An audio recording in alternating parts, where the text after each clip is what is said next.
একজন নাট্যকার অভিনেতার চাইতে, মায়া কান্নাকারী একজন প্রধানমন্ত্রীর চাইতে ভালো, সুন্দর এবং রাষ্ট্র পরিচালনা করতে পারবে। অতএব সরকার যতই নাটক করুক, দাসত্বের অবসান হবে, স্বৈর শাসনের অবসান হবে।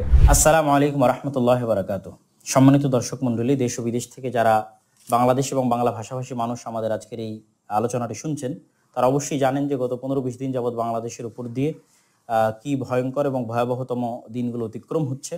ইতিমধ্যে আমরা আমাদের 250-র অধিক ভাইদের আমরা হারিয়ে ফেলেছি। 300-র অধিক মানুষ, প্রায় 5 শতাধিক মানুষ অন্ধ হওয়ার পথে, এবং কয়েক হাজার মানুষ আহত অবস্থায় মেডিকেলে কাতরাচ্ছে। এবং এই বৃহৎ যে মানুষ নিহত হয়েছে, বৃহৎ যে মানুষ আহত হয়েছে বা অন্ধ হওয়ার পথে, এটি আমাদের দেশেরই, আমাদেরই কর এবং ট্যাক্সের টাকায় লালিত পালিত বাহিনী আমাদের ভাইদের উপর এবং আমাদের ভাইয়ের বুকে গুলি চালিয়েছে। এই দায় কখনোই সরকার এড়াতে পারে না। হয়তো সরকার বলছে কোনো সন্ত্রাসী বাহিনী হামলা চালিয়েছে ইত্যাদি, তো সন্ত্রাসী বাহিনী হামলা চালালেও সেই সন্ত্রাসী বাহিনী থেকে আপনি দেশের জনগণকে নিরাপত্তা দিতে পারেননি, এই দায় আপনি এড়াতে পারেন না। অথবা আপনি হয়তো বলছেন বিটিভি বা ইত্যাদি বিভিন্ন স্থাপনায় হামলা হয়েছে, তো ওই স্থাপনার নিরাপত্তা আপনি দিতে পারেননি, এই জন্য আপনি ব্যর্থ, এই দায় আপনি এড়াতে পারেন না। বিটিভি বা ইত্যাদি বা মানুষের উপর হামলা, সেটা আপনি করেন অথবা অন্য কেউ করুক, উভয় অবস্থায় এই দায় আপনাকে বহন করতে হবে।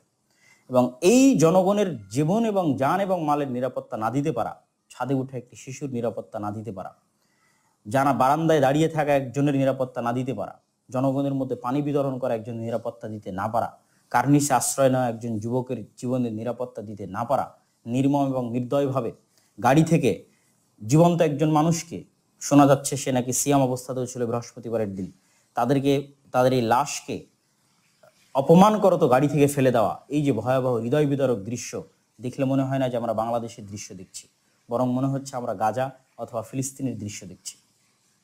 এই নির্মম গণহত্যা, ছাত্র জনতার হত্যা এবং এই নির্মম ধ্বংসযজ্ঞের দায় বর্তমান সরকার কোনোভাবেই এড়ানোর সুযোগ নেই।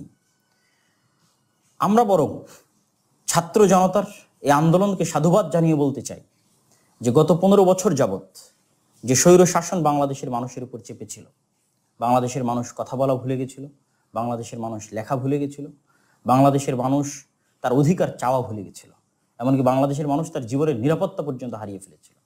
আজ এই ছাত্রদের আন্দোলনের মাধ্যমে শতাধিক মানুষের লাশের উপর দিয়ে আমি যেমন আজ ভিডিও করার অধিকার পেয়েছি, বলতে পারছি, আরও হাজার হাজার মানুষ তাদের কথা বলার এবং লেখার অধিকার ফিরে পাচ্ছে।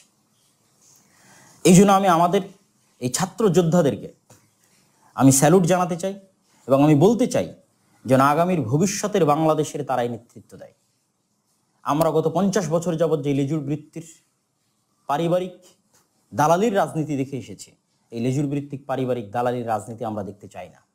যে ছাত্ররা এত সুন্দরভাবে শান্তিপূর্ণ একটি আন্দোলনকে লিড দিতে পেরেছে, তারা অবশ্যই রাষ্ট্রকে আরও সুন্দরভাবে লিড দিতে পারবে। যারা সত্য বলতে জানে, যারা ন্যায়ের পক্ষে জানে, তারা অবশ্যই একজন খুনির চাইতে, একজন মিথ্যুকের চাইতে ভালো দেশ পরিচালনা করতে পারবে। একজন নাট্যকার অভিনেতার চাইতে, মায়া কান্নাকারী একজন প্রধানমন্ত্রীর চাইতে ভালো, সুন্দর এবং রাষ্ট্র পরিচালনা করতে পারবে।